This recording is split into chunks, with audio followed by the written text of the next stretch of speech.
12 जो अध्याय हैं इनको हम बोलते हैं भक्ति योग। और उन भक्ति योग अध्यायों का यह अब समापन होगा 12वें अध्याय से। इस अध्याय को नाम ही दिया गया है भक्ति योग।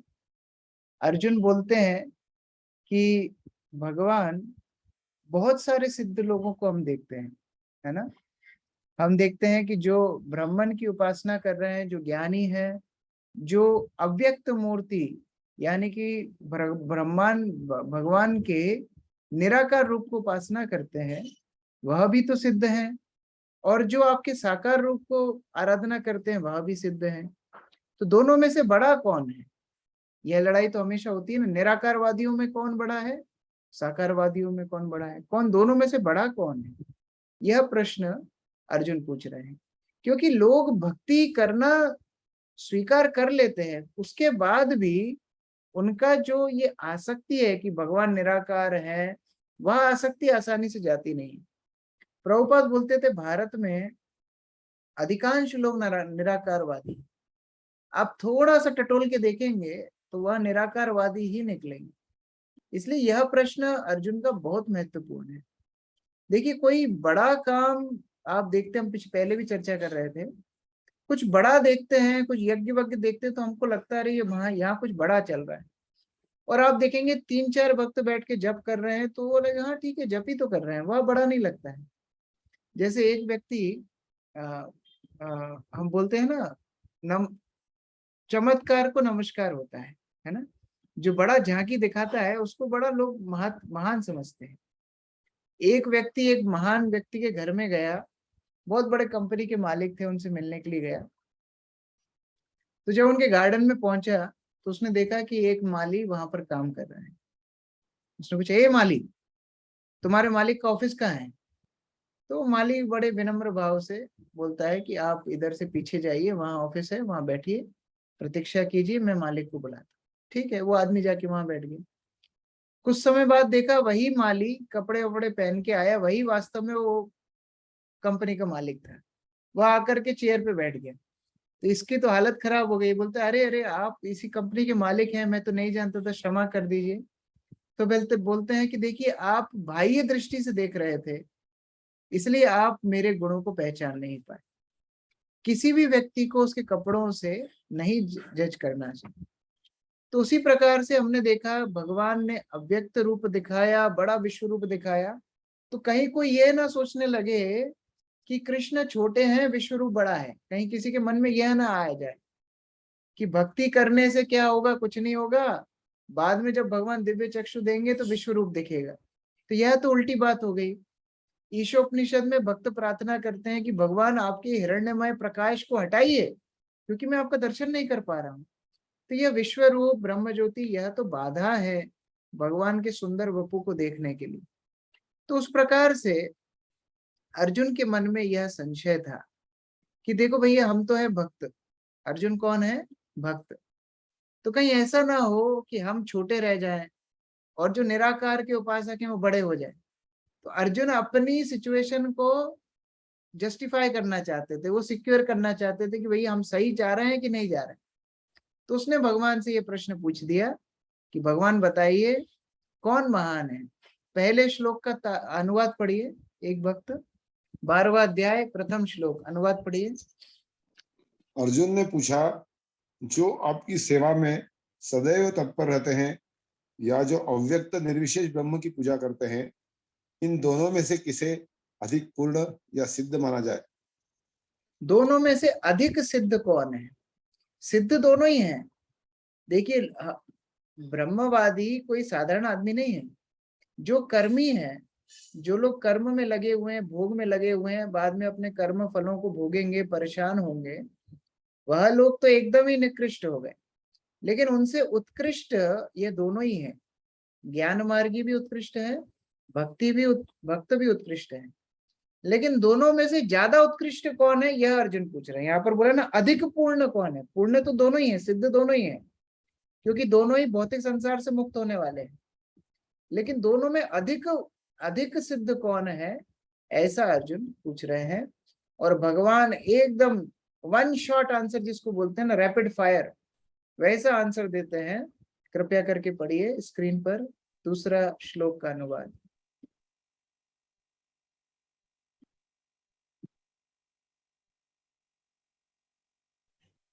श्री भगवान ने कहा, जो लोग अपने मन को मेरे साकार रूप में एकाग्र करते हैं, अच्छा,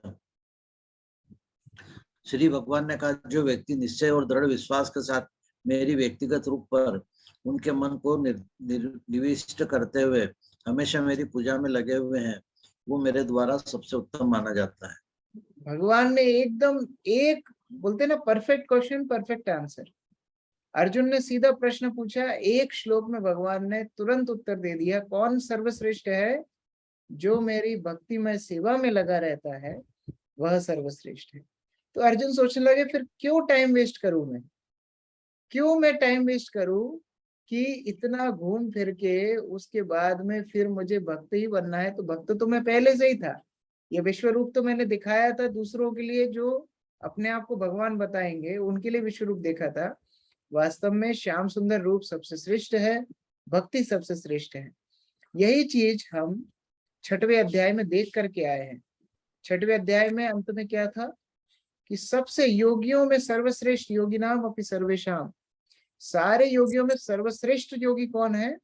जो युक्त तमा, जो भगवान के ऊपर ध्यान करे, जो भगवान की सेवा में युक्त हो, वह सर्वश्रेष्ठ योगी। और भगवान द्वितीय श्लोक में यही बात बता रहे हैं कि युक्त तमा, सबसे अच्छे से मुझसे युक्त कौन है? जो श्रद्धा से मेरी भक्ति में नित्य युक्त उपासते, नित्य रूप से मेरी सेवा में लगा हुआ है, यह सबसे बड़ा है। तो हम देखते हैं 7वें अध्याय की शुरुआत की नींव रखी गई 6वें अध्याय के अंतिम श्लोक से, और अभी 12वां अध्याय जो भक्ति योग का अंतिम अध्याय है, इसमें भी वही बात हो रही है कि सबसे बड़ा योगी, सबसे बड़ा जो श्रेष्ठ अध्यात्मवादी है वह कौन है? भगवान का शुद्ध भक्त।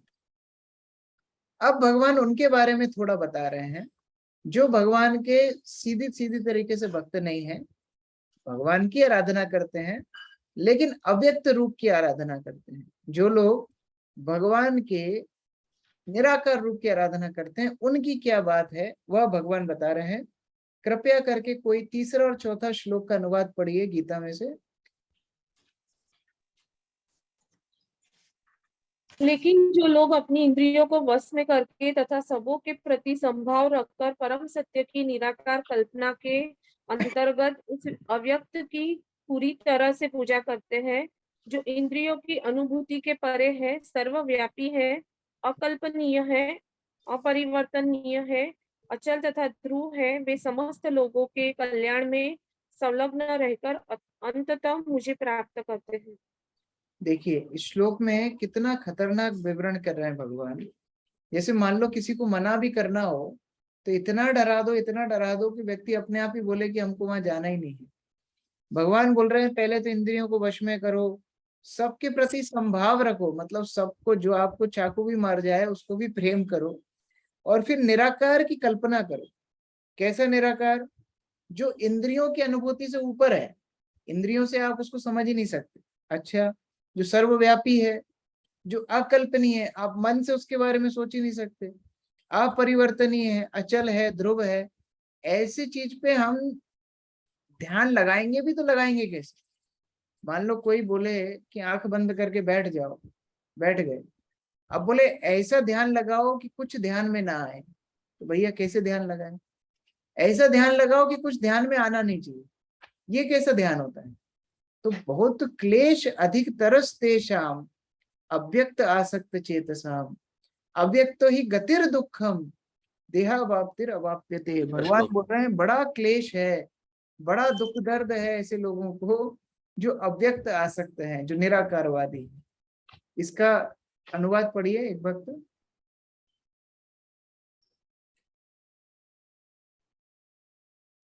5वें श्लोक। जो लोगों के मन परमेश्वर के अव्यक्त निराकार स्वरूप के प्रति आसक्त है, उनके लिए प्रगति कर पाना अत्यंत कष्टप्रद है। देहधारियों के लिए उस क्षेत्र में प्रगति कर पाना सदैव दुष्कर होता है।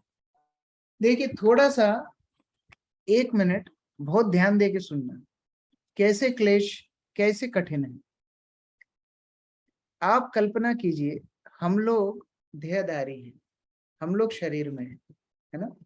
तो हमारा जो सोचने का तरीका है, हमारा जो समझने का तरीका है, वह इंद्रियों के द्वारा, शरीर के द्वारा, आकार के द्वारा है। मान लो कोई निराकारवादी बनता है, तो पहले उसको मन में क्या समझना पड़ेगा, उसको पूरी पूरी मानसिकता चेंज करनी पड़ेगी कि नहीं, भगवान शरीर में रह ही नहीं सकते, भगवान निराकार है। वो इंद्रियों के द्वारा जाने नहीं जा सकते, मन के द्वारा कल्पना नहीं कर सकते, जैसे बाकी धर्मों में है। आप इस्लाम में देखिए, ईसाइयों में देखिए, भगवान का आप नाम नहीं बोल सकते, भगवान का आप आकार नहीं बता सकते, भगवान के आप गुण नहीं बता सकते। यह सब सोचना, भगवान का चित्र बनाना भी पाप है उनके लिए, भगवान की मूर्ति बनाना भी पाप है। तो सोचिए, जो देहधारी है, जिसका अनुभव ही है शरीर से, वह देहधारी व्यक्ति क्या सोच रहा है, ऐसे व्यक्ति के बारे में सोच रहा है जिसका देह नहीं है। बहुत कठिन है।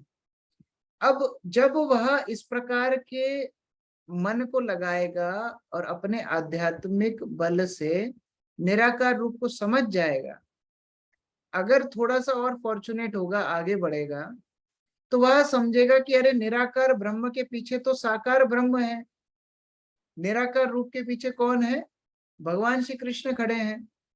तो फिर से उसको अपना फिर से बैक टू पवेलियन करना पड़े, फिर से उसको ध्यान लगाना पड़ेगा, नहीं नहीं, भगवान निराकार नहीं है, फिर आकार है, फिर उसको पलटना पड़ेगा। तो सोचिए, पहले उसको साकारवादी से निराकारवादी बनना, फिर उसको निराकारवादी से साकारवादी बनना, तब जाके वो चरम लक्ष्य पर पहुंच पाएगा आध्यात्मिक उन्नति के। इसलिए बोलते हैं क्लेश अधिकतरस् तेषाम्। इसके ठीक विपरीत भक्त लोग, हमारा अनुभव है शरीर का, हम भगवान के शरीर के ऊपर ही सेवा करते हैं, उनके ऊपर ही ध्यान करते हैं। भगवान का भी हमने विग्रह बना लिया, हमारे 2 हाथ पैर हैं, भगवान के भी 2 हाथ पैर हैं। हम भी, हमारे माता पिता हैं, भगवान के भी माता पिता हैं। हम भी खेल क्रीड़ा करते हैं, भगवान भी खेल क्रीड़ा करते हैं। हम भी खाते हैं, भगवान भी खाते हैं। अरे हम बीमार पड़ते हैं, जगन्नाथ भी बीमार पड़ जाते हैं। हम घूमने फिरने जाते हैं, जगन्नाथ भी अपने भाई बहन के साथ रथ में बैठ के घूमते हैं। तो ऐसे भगवान के साथ संबंध बनाना, उनके साथ लीला, उनके साथ सेवा, उनके साथ संबंध बहुत सहज सरल हो जाते हैं। इसलिए भगवान यहाँ बोल रहे हैं, क्लेश अधिक तरस तेषाम अव्यक्त आसक्त चेतसाम। जो देहधारी है, देह में है, उनके लिए बड़ा ही कठिन है। कृपया पढ़िए। जीव अनादिकाल से देहधारी है, उसके लिए सैद्धांतिक रूप से हम शरीर नहीं, यह समझना अत्यंत कठिन है। अतएव भक्ति योगी कृष्ण के विग्रह को पूज्य मानता है, क्योंकि मन में कोई न कोई शारीरिक बोध रहता है जिससे इस रूप में प्रयुक्त किया जाता है। तो उस प्रकार से भगवान यहाँ पर बता रहे हैं कि कैसे जो देहधारी है, उन लोगों के लिए मेरे अव्यक्त रूप पे मन को रखना, ध्यान करना, चेतना रखना बड़ा ही कठिन है। और एक और कठिनाई है, एक और क्लेश है, ज्ञानियों को अपना उद्धार खुद को करना पड़ेगा। मैं 3 तरह की थ्योरी बता रहा हूं, आप लोग लिख सकते हो। पहला है बिल्ली और बिल्ली के बच्चे की थ्योरी। ये क्या है? बिल्ली और बिल्ली के बच्चे की थ्योरी क्या है? बिल्ली अपने बच्चे को मुख में उठाती है और एक स्थान से दूसरे स्थान पे ले जाती है। बच्चे को कुछ नहीं करना पड़ता, माता बच्चे को उठाती है, मुख में उठा के ले जाती है। बिल्ली बिल्ली के बच्चे को उठा के ले जाती है। यह कैसा है? यह उन गुरुओं के बारे में, तथाकथित गुरु जो बोलते हैं कोई नियम पालन मत करो, कोई कठिनाई, कोई तपस्या कुछ करने की जरूरत नहीं है, गुरु पूर्णिमा के दिन आओ, हमें चंदा दो और जो करना है वो करो, गुरु उद्धार करेंगे। एक फोटो टांग दो घर में, जय गुरुदेव जय गुरुदेव, कुछ करने का जरूरत नहीं है, कोई आदतें बदलने का जरूरत नहीं है, कोई मेहनत करने की जरूरत नहीं है, गुरुजी सब देख लेंगे, पैसा दो, काम चलाओ, आप शिष्य बन गए। और कई गुरु तो बढ़िया एक हैंड पंप या मोटर पंप लगा करके पंडाल में पानी छिड़कते हैं, जहां तक पानी जाए सबकी दीक्षा हो गई, जाओ बढ़िया, जो करना है करो, सब शिष्य हो गए। इस प्रकार से गुरु भी डूबता है, चेलों को भी लेके डुबाता है। बिल्ली और बिल्ली के बच्चे की कहानी। कुछ मेहनत करना नहीं है, उनको चाहिए केवल आकर के कोई हमें उठा ले जाए, हम पैसा दे देंगे, कोई मेहनत ना करना पड़े। दूसरा है बंदर और बंदर के बच्चे की थ्योरी। बंदर और बंदर के बच्चे, आपने बंदर और बंदरों के बच्चे को देखा होगा। बंदर के बच्चा बंदरिया को माता को पकड़ के रखता है, और ये बंदरिया बड़ी बड़ी अट्टालिकाओं से एक स्थान से दूसरे स्थान कूद लगाती है, और बच्चे को पकड़ के कस के रखना पड़ता है। माता नहीं पकड़ती है बच्चे को बंदरिया को पकड़ के रखना पड़ता है। छोटे छोटे बंदर के बच्चे माता को पकड़ के रखते हैं। अगर उसने अपनी पकड़ छोड़ी और माता ने कूदी लगाई और वो गिरा तो उसकी मृत्यु सुनिश्चित है। माता पकड़ के नहीं रखती, बच्चे को पकड़ना है। यह वह ज्ञानी निराकारवादी है जो अपने बल से मृत्यु संसार से मुक्त होना चाहते हैं। ये खुद के प्रयास से, थोड़े से भी चूके गए, दोबारा से पतंती अधा, फिर से पुनः पुनः अपने भौतिक संसार में अलग अलग शरीरों में उन्हें जीवन निर्वाह करना पड़ेगा। भगवान उनकी गारंटी नहीं लेते। भगवान बोलते हैं ज्ञान मार्ग में जाना है, बंदरिया के बच्चे के जैसे मुझे पकड़े रखो, जब तक पकड़े रहोगे बचे रहोगे, छूटे फिसले गए। ये ज्ञानियों का मार्ग है। तो क्लेश तो बड़ा है, अपने बल पर हम कितना नियम करिए, थोड़ा सा चाट पकौड़ी के ठेले पे जाते हैं, हमारा क्या स्थिति होती है हमको मालूम है। सारी इंद्रियां तहलका मचाने लगती। तो उस प्रकार से ज्ञानियों का मार्ग, कर्मियों का मार्ग बड़ा ही कठिन है। तो हमारा कौन सा मार्ग है? हमारे मार्ग को बोलते हैं hold and pull theory. Hold and pull मतलब यहां से भगवान ने अपना हाथ दिया, यहां से भक्त ने अपना हाथ दिया, और भगवान उसको पकड़ करके उठा। दोनों का प्रयास जरूरी है। भक्त प्रयास करते हैं, भगवान उनका उद्धार करते हैं। उनकी गारंटी भगवान लेते, उनकी गारंटी भगवान लेते हैं। भगवान बोलते हैं, 6वें और 7वें श्लोक का अनुवाद पढ़िए।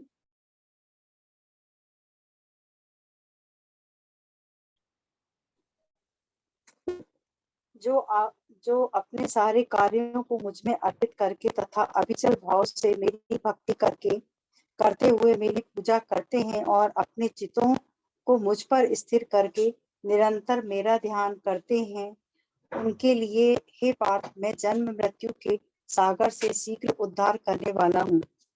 भगवान बोलते हैं तेषाम अहम समुद्धरता, मैं उनका उद्धार करता हूं, मैं गारंटी लेता हूं। मृत्यु संसार सागरात, मृत्यु संसार से पार करने की गारंटी मेरे भक्तों की, जो मेरे सेवा में लगे हुए हैं, मुझ पे आश्रित हैं, ऐसे भक्तों की गारंटी मैं लेता हूं। उस प्रकार से भगवान ये आश्वासन देते हैं, जिनने सब कुछ छोड़ के भगवान का आश्रय लिया है, उनकी गारंटी भगवान स्वयं लेते हैं। और यही बात है कि क्लेश ज्ञान मार्ग में, निराकारवाद में बहुत ज्यादा है, क्योंकि वहां पर अगर हम थोड़ा सा भी चूक जाएंगे इंद्रिय दमन में या अपने कार्यक्रम में, जो ज्ञान मार्ग की यम नियम साधन जो भी हैं उनमें थोड़ा सा चूक जाएंगे, हम अपने पथ से च्युत होकर के पुनः भौतिक जगत में गिर जाएंगे। लेकिन भगवान गीता में बोलते हैं, अपि चेत सुदुराचारो भजते मामन ने भाव, मेरा भक्त गलतियां नहीं, बहुत बड़ी बड़ी गलतियां भी करे तो भी वो साधु है, क्योंकि मेरी सेवा में लगा हुआ है। और हम समुद्धरता, मैं उसका उद्धारक हूं, मैं गारंटी लेता हूं, मैं उसका उद्धार करूंगा। कृपया पढ़िए प्रभुपाद के कोटेशन। आत्म साक्षात्कार की अन्य समस्त विधियों को त्याग कर केवल कृष्ण भावनामृत में सेवा संपन्न करनी चाहिए। इससे अब जीवन की चरम सिद्धि प्राप्त की जा सकती है। अतः में मनुष्य को व्यर्थ ही आध्यात्मिक अनुभूति में अपने उद्धार का प्रयत्न नहीं करना चाहिए। प्रत्येक व्यक्ति को चाहिए कि वह परम शक्तिमान कृष्ण की शरण ग्रहण करें और यही जीवन की सर्वोच्च सिद्धि। यहाँ तो प्रभुपाद ने इतना क्रांतिकारी वचन लिख दिया। उन्होंने बोला कि सारी समस्त विधियों को त्याग दो और केवल भगवान के उद्धार करने के लिए भगवान की शरण ग्रहण करो। तो अब प्रश्न यह उठता है, आप लोग बताइए, प्रश्न यह है, क्या जरूरी है? भगवान की कृपा जरूरी है या हमारा प्रयास जरूरी है? किससे हमारा उद्धार होगा? प्रभुपाद तो यहाँ बोल रहे हैं अपना प्रयास सब छोड़ दो, कृपा पे आश्रित रहो। भगवान ने बोल ही दिया हम समुद्धरता, तो क्या जरूरी है? हमारा प्रयास जरूरी है, भगवान की कृपा जरूरी है? क्या जरूरी है? दोनों ही दोनों जरूरी। चीजें जरूरी है, दोनों जरूरी है। कैसे? क्या क्योंकि प्रभु जी जब प्रयास से, क्या हम अपने प्रयास से अपना उद्धार कर सकते हैं? नहीं हो प्रभु जी, जब तक भगवान की कृपा नहीं मिलेगी तब तक भगवान की नहीं। कृपा से हमारा उद्धार होता है, तो फिर प्रयास की क्या आवश्यकता है? प्रयास भगवान हमारी की इच्छा करते हैं, दिखा रहा है कि वो हमारी इच्छा है। परेशान करते हैं। हाँ, एक एक करके। नटवर कृष्ण प्रभु क्या बता रहे हैं? भगवान उन्हीं की सहायता करते हैं जो पहले स्वयं अपनी सहायता करते हैं। हाँ, God those who help themselves।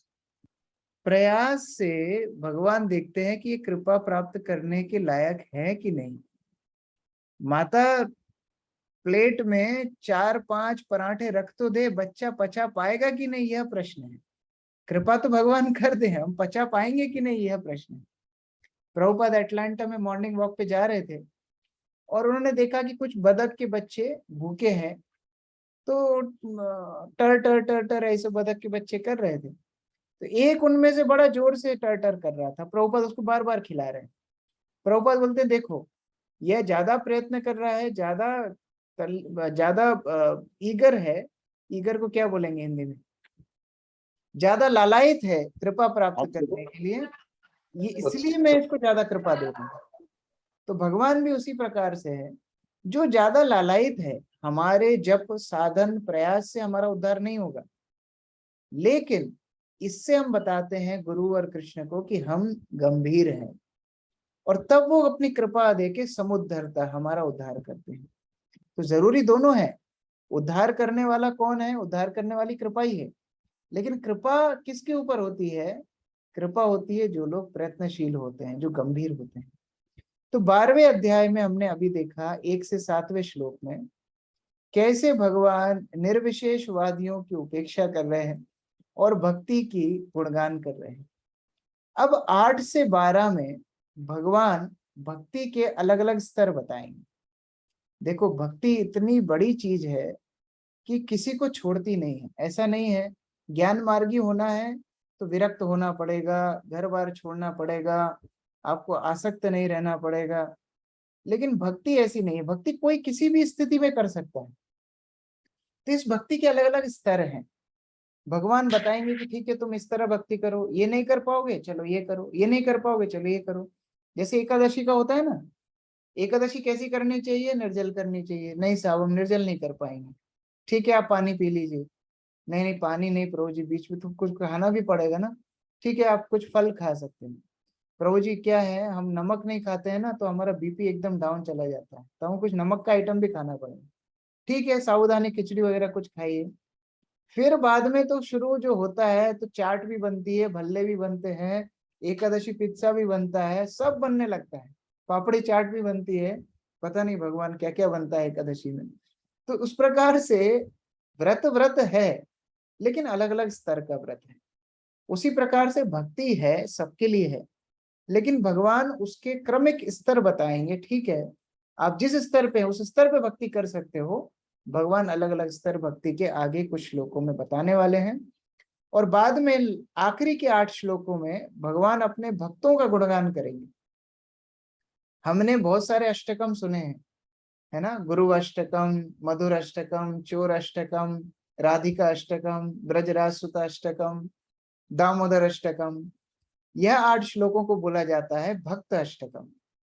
यह भगवान अपने भक्तों का गुणगान करते हैं 8 श्लोकों में, इसको बोलते हैं भक्त अष्टकम। भगवान बताएंगे कि उनके भक्तों ने प्रिय क्यों हैं। यह 8 श्लोकों में भगवान भक्त अष्टकम बताएंगे। एक भक्त कृपया करके पढ़िए प्रभुपाद जी का कोटेशन।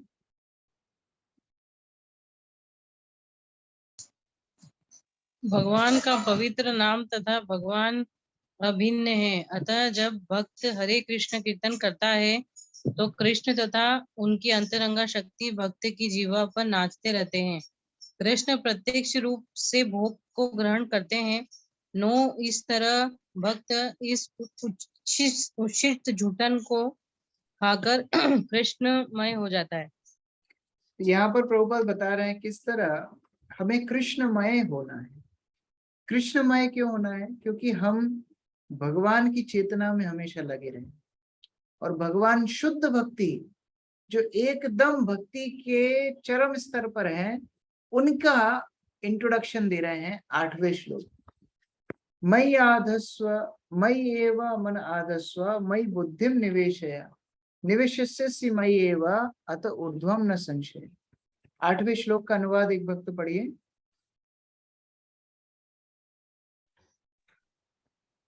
मुझ भगवान में अपने चित्त को स्थिर करो और अपनी सारी बुद्धि मुझ में लगाओ, इस प्रकार तुम निसंदेह मुझ में सदैव वास करोगे। हाँ, भगवान बोल रहे हैं सबसे पहले अपना मन मुझ में लगाओ। मन लग गया मतलब सब कुछ लग गया। और दूसरा, बुद्धि भी लगाओ, बुद्धि लगाओ।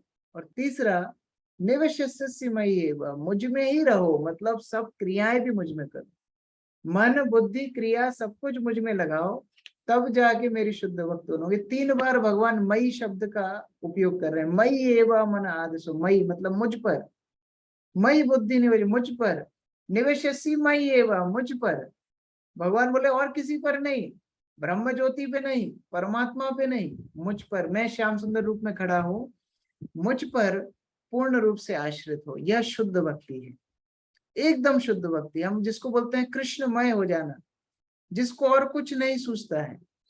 स्थावर जंगम देखी ना देखी तार मूर्ति, सर्वत्र है तर इष्ट देवेर सुत। उसको सब जगह कृष्ण ही कृष्ण देखते हैं।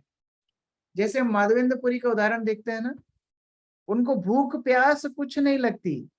चाहे भक्ति शास्त्री की क्लास 6:30 से 8:30 तक चल रही है और आधा घंटा चलेगी, फिर भी उसको बिल्कुल भी भूख नहीं लगती, उसको कहीं जाने की इच्छा नहीं होती। उसको केवल कृष्णमय चेतना होती है। यह शुद्ध भक्ति का स्तर है। कितने लोग कर पाएंगे? हम तो प्रभु जी हर मिनट घड़ी देख रहे हैं, आप कब खत्म करेंगे? तो भगवान बोलते हैं ठीक है, अगर इस प्रकार से शुद्ध चेतना नहीं है, आपका इस प्रकार से भावना नहीं है, तो आप इससे नीचे कुछ और कर सकते हैं। 9वें श्लोक का कृपया करके अनुवाद पढ़िए। 9वां श्लोक।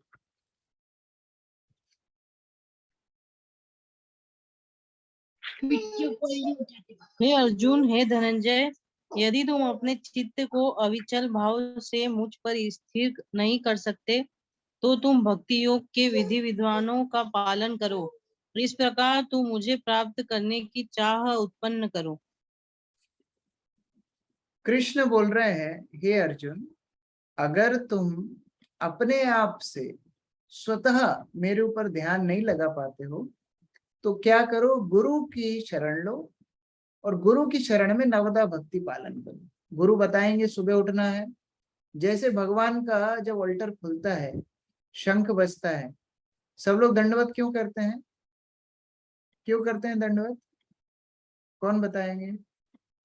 जब अल्टर खुलता है मधुमय प्रभु, हरे कृष्ण प्रभु। अल्टर जब खुलता है आप दंडवत करते हैं ना? हाँ यस प्रभु। क्यों करते हैं? इसीलिए करते हैं, कोई भी ऑफिस में जाएंगे तो बड़ा एक ऑफिसर दिखाई देंगे, तो उसको हम लोग को सिलेक्ट करना पड़ेगा, इसीलिए कि अच्छा उसको सैल्यूट नहीं करेंगे तो उसको नौकरी से निकाल देंगे। अच्छा, तो अगर आप प्रणाम नहीं करेंगे तो राधा मदन मोहन आपको निकाल देंगे? नहीं, नहीं प्रणाम नहीं निकाल। करेंगे। ठीक है, अच्छा कारण है। देखिए, आध्यात्मिक संसार में जब कृष्ण तैयार होके नंद भवन से बाहर निकलते हैं ना, तो कृष्ण की सुंदरता इतनी मनमोहक है कि वो सुंदरता को देख के गोप बालक गाय सब अचेतन होके गिर जाते। यह होता है दंडवत। जैसे ही अल्टर खुलता है, भगवान इतने सुंदर है, उनको देख करके शुद्ध भक्त गिर जाते हैं। अब हमारे अंदर तो इतना स्वतः प्रेम है नहीं 8वें श्लोक के अनुसार, तो भगवान बोलते हैं अच्छा ठीक है, नहीं है ना, तो कम से कम एक्टिंग करो, कम से कम गिरने की एक्टिंग करो, प्रणाम करो। गुरु ने जो नवदा भक्ति बताई है, कम से कम उतना करो। अगर इतना नवदा भक्ति कर लोगे तो भी भक्ति में आगे बढ़ जाओगे। नहीं साहब, नवदा भक्ति कहाँ होती है हमसे? हम तो श्रवण कीर्तन में सबसे फेल है। तो और कोई रास्ता हो तो बताओ, और कोई कंसेशन, थोड़ा और। हम बार्गेनिंग करते हैं ना, सब्जी खरीदने जाते हैं, भैया थोड़ा और कम करो, थोड़ा ठीक ठीक लगाओ। तो अब भगवान से और बार्गेनिंग कर रहे हैं, थोड़ा और ठीक ठीक लगाओ। भगवान 10वें श्लोक में और कंसेशन देते हैं। कोई एक भक्त अनुवाद पढ़िए 10th श्लोक। यदि तुम भक्ति योग के विधि विधानों का अभ्यास भी नहीं कर सकते तो मेरे लिए कर्म करने का प्रयत्न करो, क्योंकि मेरे लिए कर्म करने से ही तुम पूर्ण अवस्था सिद्धि को प्राप्त करोगे। तो भगवान अब बता रहे हैं, चलो ठीक है, नवदा भक्ति नहीं करोगे ना, कोई बात नहीं, मेरे लिए कर्म तो करो। काम करना अच्छा लगता है ना, मेरे लिए काम करो। उसे बोलते हैं वर्णाश्रम धर्म। 10वें श्लोक में भगवान वर्णाश्रम धर्म को बता रहे हैं कि ठीक है, तुम क्षत्रिय धर्म का पालन करोगे तो इस मेरे तक आओगे, ब्राह्मण धर्म का पालन करोगे मेरे तक आओगे, वर्णों में आ जाओ, आश्रमों में आ जाओ, जिस स्थान में तुमको अच्छा लगे, मेरे लिए कर्म करो। मैं जैसा बता रहा हूं, मैंने जैसे निर्देश दिए हैं वैसा करो, मुझ तक आ जाओ। अब इसमें भी समस्या होती है, आप तक कैसे आए? आपको तो करेले की सब्जी अच्छी लगती है, हमको तो करेला अच्छा नहीं लगता, तो आपके लिए कर्म करें कैसे? भगवान का फेवरेट है करेला, हमारा तो फेवरेट करेला नहीं है। तो भगवान बोल रहे हैं मेरे लिए कर्म करो, मतलब मेरे अनुसार कर्म करो। अब कहाँ कोई किसी के अनुसार काम करता है? थोड़ा और कंसेशन दीजिए, ऐसा कुछ बताइए कि हम अपने पसंद का भी काम करें और आप भी खुश हो जाए, ऐसा कुछ बताइए। तो भगवान ने बोला अरे अभी तो और ज्यादा डिस्काउंट, अभी तो बोलते हैं ना, कोई कोई दुकानदार बोलते हैं जिस भाव में खरीदा है उसी भाव में दे रहा हूँ, अभी इससे नीचे नहीं जा पाऊंगा। तो भगवान 11वें श्लोक में और कंसेशन दे रहे हैं। एक भक्त अनुवाद पढ़िए 11वें श्लोक का।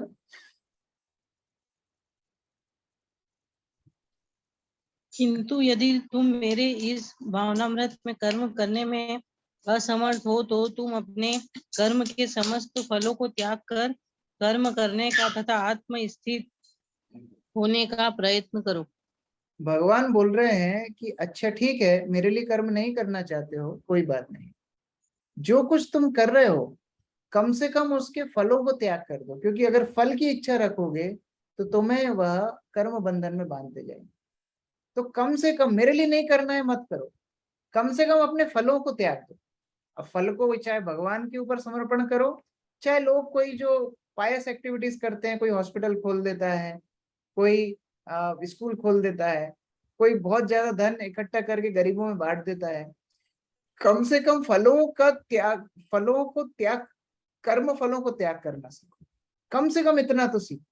भगवान इस तरह बोल रहे हैं, भक्ति की शुरुआत है कम से कम कर्म फल त्याग तो सोचो, क्योंकि अगर तुम इस संसार में भोग करने की इच्छा से रहोगे तो बड़े परेशान हो जाओगे। तो अगर मेरे लिए कर्म नहीं करना ठीक है, तुम जो कर्म कर रहे हो उसके कर्म फल को त्याग करना सीखो। अब कोई बोले साहब हमसे तो ये भी नहीं होगा, हम तो बड़े आसक्त हैं, जो करेंगे हम ही खाएंगे, हम ही मजा उठाएंगे, हम क्यों किसी के लिए कर्म फल त्याग करें?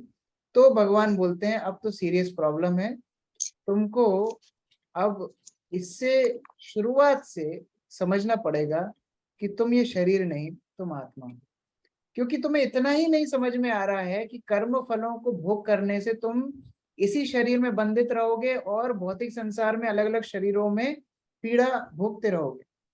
जैसे एक बार प्रभुपाद जी प्रवचन दे रहे थे कि अगर आप भक्ति नहीं करेंगे तो अगले जन्म में आप कुत्ता बन जाएंगे। तो एक लड़का खड़े होकर बोलता है मुझे कोई समस्या नहीं कुत्ता बनने में। प्रभुपाद बोलते तथास्तु।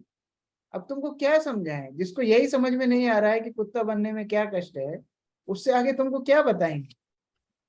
तो ऐसे ही भगवान ने इतने सारे रास्ते बताए, इसके बाद भी कोई कर्म फल त्याग भी नहीं करना चाहता है, तो भगवान बोले कि ठीक है भैया, अब तुमको तो शुरुआत से ABCD पढ़नी पड़ेगी। तुमको तो पहले ज्ञान अर्जित करना है, ब्रह्म ज्ञान, कि मैं शरीर नहीं मैं आत्मा हूँ। ब्रह्म ज्ञान जब अर्जित हो जाएगा उससे अच्छा है कि तुम ध्यान लगाना सीखो मेरे ऊपर, और जब तुम ध्यान लगाओगे तब तुम समझ पाओगे कि मुझे कर्म फल त्याग करना है और भक्ति में आगे बढ़ना है। इस तरह भगवान और कंसेशन देते हैं 12वें श्लोक में। एक व्यक्ति पढ़िए, कोई एक भक्त पढ़िए 12वें श्लोक का अनुवाद।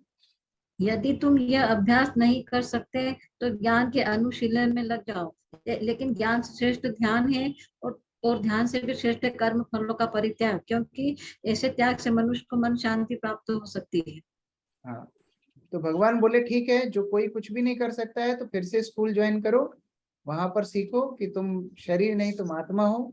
जब तुम आत्मा सीख जाओगे तो फिर आत्मा के ऊपर ध्यान लगाओ, और जब ये समझ जाओगे कि तुम आत्मा हो, उस ध्यान के माध्यम से तुम समझोगे कि शरीर की क्रियाओं से क्यों आसक्त रहना है, तो फलों को त्याग करो, कर्म फल को त्याग करके मेरी भक्ति में अग्रसर हो। तो इस प्रकार आप देख सकते हैं कहाँ शुद्ध भक्ति का स्तर, जहाँ मन बुद्धि इंद्रियां सब भगवान की सेवा में लगी हैं, और कहाँ एकदम शुरुआत कि हम शरीर नहीं हम आत्मा है। पूरा का पूरा ग्राफ भगवान ने भक्ति का यहाँ पर दे दिया है कि कैसे हम भक्ति में आगे बढ़ सकते हैं। कृपया इस कोटेशन को पढ़िए।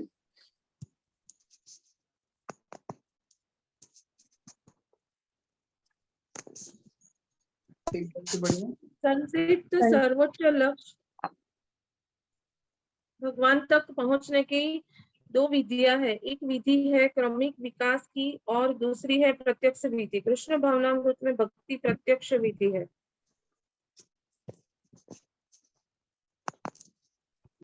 अन्य विधि में कर्मों के फल का त्याग करना होता है, तभी मनुष्य ज्ञान की स्तर को प्राप्त होता है। उसके बाद ध्यान के स्तर, फिर परमात्मा के बोध के स्तर और अंत में भगवान की स्तर आ जाती है। तो दो मार्ग हैं, एक तो कि आप एक एक करके चलिए, पहले कर्म योग सीखिए, फिर ज्ञान योग सीखिए, फिर अष्टांग योग सीखिए या भक्ति योग सीखिए। मान लो आपको 5वीं मंजिल पे जाना है, तो बेशक आप सीढ़ियों से चढ़ के जाइए, पहले माले पे जाइए, दूसरे माले पे जाइए, तीसरे माले पे जाइए, चौथे माले पे जाइए, सब जगह देखते फिरते जाइए, कोई दिक्कत नहीं है। या फिर जो इंटेलिजेंट होगा वो लिफ्ट का एक बटन दबाएगा, तुरंत भक्ति योग से ऊपर पहुंच जाएगा। तो भक्ति योग है डायरेक्ट, जिससे हम तुरंत भगवान की शरण में पहुंच सकते हैं, उनकी सेवा में संलग्न हो सकते हैं। तो उस प्रकार के भक्ति के क्रमिक स्तर बताए जरूर हैं, लेकिन इसका यह अर्थ नहीं है कि हम भी कर्म फल त्याग और इन सब में लग जाएं। वह उनके लिए जो डायरेक्ट भक्ति नहीं कर सकते। कृपया पढ़िए। मनुष्य चाहे तो एक एक पग करके आगे बढ़ने की विधि अपना सकता है या प्रत्यक्ष विधि ग्रहण कर सकता है, लेकिन प्रत्यक्ष विधि हर एक के लिए संभव नहीं है। अतः अप्रत्यक्ष विधि भी अच्छी है। जहाँ तक भगवत्ता का संबंध है, उसमें तो प्रत्यक्ष विधि पर ही बल दिए गए हैं। प्रत्येक व्यक्ति को प्रत्यक्ष विधि ग्रहण करने तथा भगवान श्री कृष्ण के शरण में जाने की सलाह की जाती है। तो यद्यपि भगवत गीता में भक्त बनना प्रत्यक्ष रूप से इसी की संस्तुति बार बार की गई है, लेकिन अगर कोई नहीं करना चाहता है, ठीक है, उसके लिए दूसरा अप्रत्यक्ष विधि भी है। जैसे मान लीजिए अभी जन्माष्टमी आ रही है, कोई ऐसा हो सकता है जो जन्माष्टमी पे बहुत 64 माला का जप करे, मंदिर में आए, सेवा करे, मंगला आरती करे, कथा सुने, सब कुछ करे। लेकिन कई लोग ऐसे होंगे जो ऐसा नहीं कर पाएंगे, तो उन लोगों को हम भक्ति में कैसे लगाएंगे? ठीक है भाई, आप भक्ति नहीं कर सकते हो, माला नहीं होगी आपसे, कोई बात नहीं, आप डोनेशन दे दो, आप थोड़ा सा अनाज दे दो, आप थोड़े से फल फ्रूट दे दो। तो इस प्रकार आप अप्रत्यक्ष रूप से भी भक्ति की जा सकती है। भगवान सबको गले लगाने के लिए तैयार है। इस प्रकार से भक्ति के अनेक अनेक स्तर बताने के बाद भगवान को स्मरण आ गया अपने शुद्ध भक्तों का। भगवान ने सोचा, अरे मैं सब रास्ते तो बता रहा हूं, लेकिन मेरे जो शुद्ध भक्त हैं उनके क्या गुण हैं, वह याद आ गए भगवान को। तो भगवान सोचने लगे कि अब तो भक्त अष्टकम का समय आ गया है। 8 श्लोकों में भगवान भक्तों का गुणगान करते हैं। हम वह श्लोक नहीं पढ़ेंगे, यहाँ पर मैंने लिस्ट की है क्वालिटीज, एक एक करके पढ़ता जाता हूँ। बहुत ही सरल है, लेकिन जीवन में अपनाने के लिए उतनी ही कठिन है। जैसे पहले भगवान बोलते हैं, मेरे भक्त क्षमी हैं, वो क्षमा कर देते हैं। हमने कल भी चर्चा की थी, जो सहन कर सकता है वही क्षमा कर सकता है। जैसे हरिदास ठाकुर 22 बाजारों में पीटा गया, उसको सहन भी किया, और जो जल्लाद पीट रहे थे उनके लिए प्रार्थना भी की, उसको बोलते हैं क्षमी। तो मेरे भक्त कभी किसी इस परिस्थिति में चिंतित नहीं होते, विचलित नहीं होते, क्योंकि वह सहन करना जानते हैं। तरो रिवा सहिष्णुना, पेड़ सूख जाएगा लेकिन एक गिलास पानी नहीं मांगेगा आपसे। इस प्रकार शमी मेरे भक्त होते हैं, और ऐसे शमी भक्त किसी से ईर्ष्या नहीं करते, अद्वेष्टा, ईर्ष्या नहीं करते, क्योंकि जो ईर्ष्या करता है वो भक्त नहीं हो सकता। देखिए, हर व्यक्ति भगवान का अंश है। किसी व्यक्ति से ईर्ष्या करना मतलब भगवान के उस अंश से ईर्ष्या करना। तो जो ईर्ष्या करता है वो भक्त हो ही नहीं सकता। इसलिए भक्त कौन है? अद्वेष्टा, जो ईर्ष्या ना करे। अच्छा, ईर्ष्या ना करे तो क्या करे? बैठा रहे? नहीं, मैत्रेय, मैत्री करे, वह सभी जीवात्माओं का मित्र है। इसलिए ऐसा भक्त पूरे विश्व को कुटुंब के समान जानता है। वैसुदेव कुटुंबकम, कृष्ण परम पिता है, सारी जीवात्माएं उनके पुत्र हैं। इसलिए कृष्ण को केंद्र रखते हुए वह पूरे विश्व की जीवात्माओं को अपना मित्र मानता है। और ऐसा भक्त निर्मम निरहंकार भक्त, भगवान बोलते हैं वो मैं नहीं करता, मैं मेरा मैं कौन करता है? बकरी करती है। मतलब जानवर प्रवृत्ति के लोग मैं करते हैं, ये मेरा, ये मेरा, ये मैं नहीं। निर्मम, मेरा भक्त अहंकार से रहित है, निरहंकार। अहंकार, मैं कार हूं, मैं ड्राइवर नहीं हूं, मैं कौन हूं? कार, अहंकार, यह होता है अहंकार। प्रभुपाद बोलते नहीं, तुम ड्राइवर हो, तुम आत्मा हो, तुम कार नहीं हो। ये कार की प्रवृत्ति से बाहर निकलो, ये अहंकार से मुक्त भक्त होते हैं। और ऐसे भक्त क्योंकि अपने आप को आत्मा समझ गए हैं, ऐसे भक्त सुख दुख में एक समान रहते, समान दुख सुखेशु, दुख और सुख में समान रहते हैं, संतुष्ट रहते हैं। देखिए भक्त लोग कितना भयंकर प्रयास करते हैं। मैं शायद कल या परसों आप लोगों को ही बता रहा था, प्रभुपाद इतना कष्ट करते थे, इतना कम सोते थे, लेकिन जब अंत समय आया, प्रभुपाद क्या बोलते हैं? कुछ इच्छा नहीं है मेरी। भक्त लोग बोलते प्रभुपाद आपकी कुछ आखिरी इच्छा, हम कुछ पूरा करें? प्रभुपाद बोलते नहीं, कुछ इच्छा नहीं। कृष्ण जितना चाहते थे उतना कार्य मैंने कर दिया है, अब मैं कृष्ण के पास वापस जाना चाहता हूँ। संतुष्ट है वो, खुद के लिए नहीं कर रहा है, कृष्ण के लिए, गुरु के लिए कर रहा है। ऐसा योगी जिसका मन बुद्धि केवल कृष्ण की सेवा में लगा हो, भगवान बोलते हैं मेरे लिए, मुझे बहुत प्रिय है। और ऐसा भक्त दो लक्षणों से जाना जाता है। पहली बात तो जो हमने चर्चा की, किसी भी प्रकार के भौतिक विकारों से उसको विचलन नहीं होता, वो विचलित नहीं होता, वो अपनी भक्ति में लगा रहता है। ये तो पहला गुण। और दूसरा गुण इससे भी महत्वपूर्ण है, उसकी भक्ति के कारण वो दूसरों को परेशान नहीं करता। यह भी बहुत महत्वपूर्ण है ना। कई बार हम इतनी भयंकर जप करते हैं कि हमारे आसपास बैठे हुए भक्त वहां से छोड़ के चले जाते हैं। हमारी भक्ति दूसरों के लिए कष्टदायक है ना। एक भक्त मंदिर में है, उसने निश्चय कर लिया कि मैं फोन यूज नहीं करूंगा। चलो भाई, फोन यूज नहीं करेगा। अब वो हमारे डिपार्टमेंट में था, अब फोन यूज नहीं करेगा तो मुझे उसे ढूंढना पड़ता था कहाँ है। और सेवा नहीं हुई तो उसके पास तो बहाना है, प्रभु जी मैं क्या करूं, मुझे तो पता ही नहीं था, मेरे पास फोन ही नहीं है।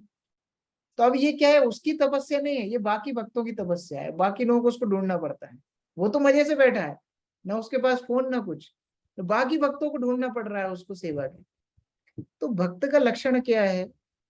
खुद भी परेशान ना हो इस संसार के विकारों से, और दूसरों को भी अपनी भक्ति से परेशानी में ना डाले।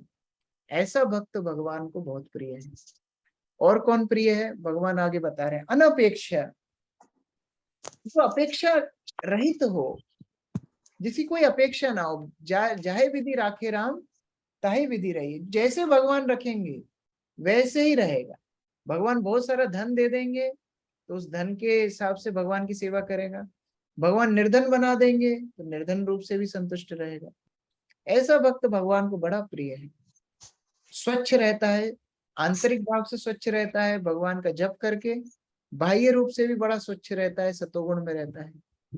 और ऐसा नहीं कि यही सब नहाने धोने में लगा रहता है, दक्ष है, हर काम करवा लो, मैनेजमेंट करवा लो, लड़ाई करवा लो, सेवा करवा लो, प्रचार करवा लो, लेक्चर दिलवा लो, कीर्तन करो, कुछ भी करवा लो, भक्त दक्ष होता है हर स्थिति में। लेकिन जब वही भक्त भौतिक संसार में जाता है तो उदासीन बन जाता है। जैसे कछुए अपने सारे हाथ पैर अंदर कर लेता है ना संकट आते से, और मंदिर के बाहर आप देखेंगे कछुए की आकृति होती है, सारे हाथ पैर खोल के।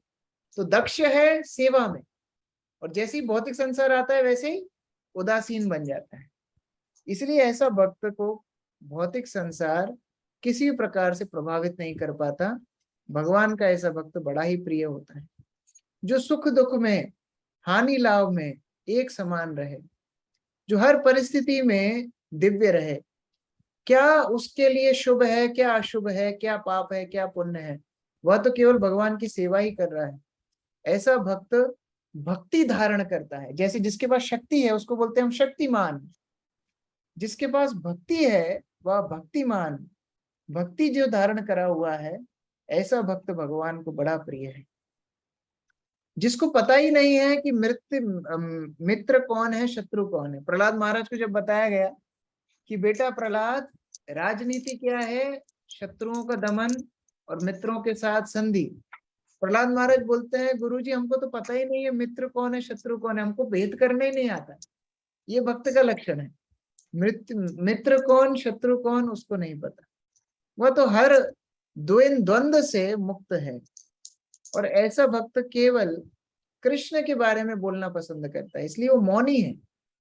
बड़े मौनी व्रत रखने वाले मौनी बाबा आपने देखे होंगे, लेकिन सबसे बड़ा मौन व्रत पता है क्या है? लोग कार्तिक में मिठाई छोड़ देते हैं, लोग कार्तिक में बड़े व्रत रखते हैं। सबसे बड़ा व्रत है, आप 1 महीने के लिए प्रयास कीजिए, केवल कृष्ण कथा बोलूंगा और कुछ नहीं बोलूंगा। ये सबसे कठिन व्रत है, बहुत कठिन व्रत है। तो ये मौन व्रत सबसे कठिन है जो भक्त रखता है। कभी भी कृष्ण कथा छोड़ के कुछ बोलता ही नहीं, इसलिए अपनी भक्ति में दृढ़ता रखता है। और ऐसे दृढ़ भक्त भगवान को बड़े प्रिय है। और भगवान गुणगान करते करते करते करते इतना डूब गए अपने भक्त के स्मरण में कि यहाँ तक बोल दिए 20वें श्लोक में कि जो इस भक्ति के अमर पथ का अनुसरण करते हैं और जो मुझे ही अपना चरम लक्ष्य बनाकर श्रद्धा सहित पूर्ण रूपेण संलग्न रहते हैं, वह भक्त मुझे अत्यधिक प्रिय है। ऐसे भक्त मुझे, जिनने मुझे अपना मान लिया है, जो मेरे सिवा और किसी को जानते ही नहीं है, ऐसे भक्त मुझे अत्यंत प्रिय है अर्जुन। तो यह भक्त अष्टकम हमें कभी कभी गाना चाहिए। यह श्लोक पढ़ के अनुवाद के साथ हमें पढ़ना चाहिए कि भगवान क्या अपेक्षा कर रहे हैं हमसे। जैसे जो लोग यूपीएससी वगैरह की तैयारी करते हैं एग्जाम की, पहले सिलेबस देखते हैं कि यह सिलेबस है, यह हमको पढ़ना है, यह एग्जाम में आएगा। तो अगर वास्तव में भक्तों की श्रेणी में आना है, भक्तों की गिनती में आना है, तो यह 8 श्लोक भक्तों की पहचान भगवान बता रहे हैं कि मेरे भक्त पहचाने कैसे जाते हैं और मेरे से इतना प्रिय मुझे कैसे हो जाते हैं। तो ये 8 श्लोकों में भगवान भक्तों की भक्ति की गुणगान गाते हुए भक्त अष्टकम गाते हैं। और इसी के साथ यह भक्ति योग 12वां अध्याय समाप्त होता है। हरे कृष्णा। हम लोग एक छोटा सा प्रभुपाद के कोटेशन के साथ समाप्त करेंगे। मेरी स्क्रीन, अच्छा हाँ स्क्रीन पे है, पढ़िए। जो व्यक्ति एक भक्त के रूप में मान्यता प्राप्त करना चाहता है, उसे सद्गुणों का विकास करना चाहिए। उसे इन गुणों के लिए अलग से भ्राम्य प्रयास नहीं करना पड़ता, अपितु कृष्ण भावनामृत तथा भक्ति में संलग्न रहने के कारण उसमें ये गुण स्वतः ही विकसित हो जाता है। तो ऐसा नहीं है कि यह लिस्ट को पढ़ के हमको अलग अलग से एक एक क्वालिटी को अलग अलग से अपनाना पड़ेगा। हम भक्ति विनीत भाव से भक्ति करेंगे, गुरु की आज्ञा पालन करेंगे, नवदा भक्ति में अपने आप को लगाएंगे, तो ये सारे गुण स्वतः धीरे धीरे हमारे जीवन में आते जाएंगे। और जितने गुण भक्त के हमारे जीवन में आएंगे, हम उतने ही भगवान के प्रिय बन जाएंगे। तो उस प्रकार से यहाँ भगवान 12वें अध्याय में अर्जुन को भक्ति की श्रेष्ठता को बता रहे हैं, भक्तों के गुणों को बता रहे हैं। और इस प्रकार से 12वां अध्याय समाप्त होता है। हरे कृष्ण। जगत गुरु श्रील प्रभुपाद की जय। समवेत भक्त वृंद की जय। भगवद गीता यथारूप की जय। भक्ति शास्त्री भक्त वृंद की जय। निताई गौर प्रेमानंदे। हरे हरे। हरे कृष्ण। एक निवेदन है हाँ कि थोड़ा सा एक भी हफ्ते का वक्त दिया जाए, थोड़ा सा एग्जाम लेने के पहले थोड़ा सा प्रिपेयर हो जाएगा। बिल्कुल बिल्कुल ठीक है। 1 हफ्ते प्रिपरेशन कीजिए, अच्छे से श्लोक याद कीजिए और सीबीए प्रिपेयर कीजिए। लेकिन उससे भी महत्वपूर्ण, इसको अच्छे से तात्पर्यों के साथ पढ़ना है, जीवन में अपनाना है। एग्जाम तो हो जाता है, अभी एग्जाम के बाद फिर हमको ऐसा एक्सपीरियंस है, हमने भी जो भक्ति शास्त्री एग्जाम दिया था, वह श्लोक अभी कोई पूछे तो फिर अटक जाते हैं। उस समय एकदम याद थे, उस समय प्रश्न भी याद थे, सब याद था, लेकिन बाद में भूल जाते हैं क्योंकि उस समय एक एग्जाम की मानसिकता से पढ़ाई की थी। लेकिन ऐसी पढ़ाई करनी है कि जीवन भर यह हमारे साथ रहे। यह कृष्ण की बोली हुई वाणी हमारे लिए है, हमें भगवत धाम ले जाने के लिए है। उस प्रकार के भाव से हमको पढ़ना है। ठीक है। हरे श्री प्रभुपाद की जय। हरे जय किशोर प्रभु जी की जय।